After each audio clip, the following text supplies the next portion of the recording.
আজকে দুইজনের জন্মদিন একসাথে পালন করলাম। আর এই দুইজনটা কে, তার সাথে আজকে একটি পার্সেল ছিল।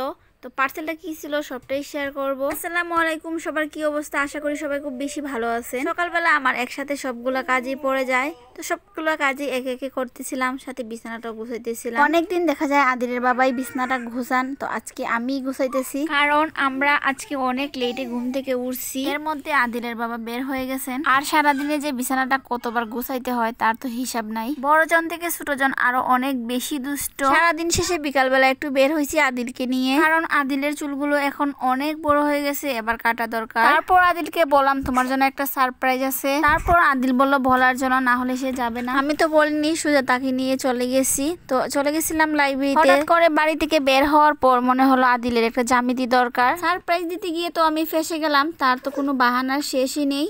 কোনো রকম বেঁচে ফিরলাম বলতে পারেন। ইদানিং আমি খুব একটা বিপদে পড়ছি। কোথাও যাইতে গেলে টাকা নিতে ভুলে যাই, আবার কোথাও থেকে জিনিস কিনলে সেটা টাকা দিতেও ভুলে যাই। আর কত টাকা যে হারাইতেছি নিজেও জানি না। কোথাও যাওয়ার আগে ভাঙতি টাকা হাতের কাছে রাখি, কিন্তু সেটাও ব্যাগে নিতে ভুলে যাই। যাই হোক, অনেকদিন পরে আদিলকে জোর করে চুল কাটতে নিয়ে আসছিলাম। সে তো কোনোভাবে চুল কাটতে চাই না। এত বড় বড় চুল যে তার কি পছন্দ এটা বুঝি না, কেন জানি চুল কাটতে চায় না। অনেক জোরাজুরি করে আমাকে চুল কাটতে হয়। চুল কাটতে গিয়ে তার তো আবার কাতুকুতু লাগে।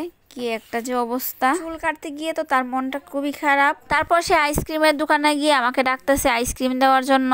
তারপর একটা আইসক্রিম দিয়ে দিলাম। আইসক্রিম খাওয়ার পর যদিও তার মনটা যদি একটু ভালো হয় আর কি। বাড়িতে আসার পর আরেকটা পার্সেল আসলো, 2টা কেক অর্ডার করছি, কারণ আজকে আমাদের পরিবারের 2 জনের জন্মদিন। আজকে ছিল আমার ছোট ভাইয়ের জন্মদিন। আর অন্যদিকে দেখতে দেখতে আলহামদুলিল্লাহ আমার মেয়ের 9 মাস পূর্ণ হয়ে গেছে। এই তো সেদিন এই ছোট্ট বেবিটাকে আমাদের বাড়িতে নিয়ে আসছিলাম, আর আজকে তার 9 মাস হয়ে গেছে। আগে তো আমরা কত সুন্দর ছবি তুলতাম, আর এখন পারি না, সে দুষ্ট হয়ে গেছে। আজকে আমার একটা পার্সেল ছিল, তো পার্সেলটা খুলতেছি, ভাবলাম আপনাদের সাথেও শেয়ার করি। পার্সেলটা আদিলের বাবা রিসিভ করেন, আর এখন সন্ধ্যার পরে নিয়ে আসছেন, ভাবলাম আপনাদের সাথেও শেয়ার করে নেই। এটা ছিল একটা ওয়াটারপ্রুফ বিছানার চাদর। যেহেতু আমার ছোট বাবু আছে, আমি একটা ওয়াটারপ্রুফ বিছানার চাদর অর্ডার করি। এর আগেও একটা ব্যবহার করছি, আমি অন্য একটা ভিডিওতে ডিটেলস দিয়ে দিব যদি আপনারা জানতে চান। আদিলকে নিয়ে আমি বিছানা চাদরটা বিছাই নিলাম, আর এখানে মেয়ে তো খেলাধুলা করতেছে। এদিকে কেক রেডি করলাম, এখন আমরা কেক কাটবো। অন্যদিকে গিয়ে দেখি বার্থডে গার্ল ঘুমিয়ে ঘুমিয়ে খেলা করতেছে, তাও আবার পড়ার টেবিলে। তারপর তাকে নিয়ে আসলাম কেক কাটবো বলে। এদিকে সে তার মামার সাথে ল্যাপটপ ধরার জন্য চিল্লাচিল্লি করতেছে। ল্যাপটপ আর কম্পিউটার দেখলে তার অবস্থা খারাপ হয়ে যায়, তার আর সামলানো যায় না। সে চিল্লাচিল্লি শুরু করে দিবে তার কাছে দেওয়ার জন্য।